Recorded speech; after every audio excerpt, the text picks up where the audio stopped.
This video will show you how to route charges to a new folio in a reservation. Hotelogix lets you transfer charges to a new folio and generate separate invoice if needed.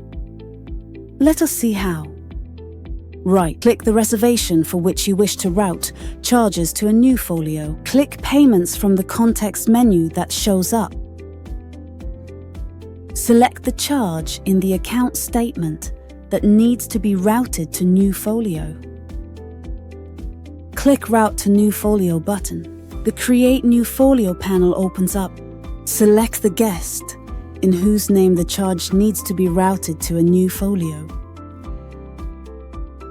Click Create. A new folio is created with the routed charges and reflects in the folio list. Alternately, you may route charges to a new folio by clicking the folio. Select the charge that needs to be transferred.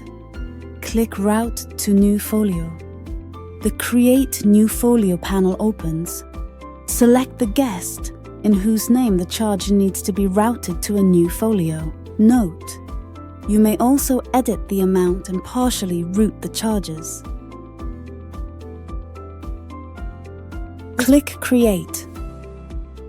The folio gets updated. Note that account statement gets updated and the new folio reflects in the folio list.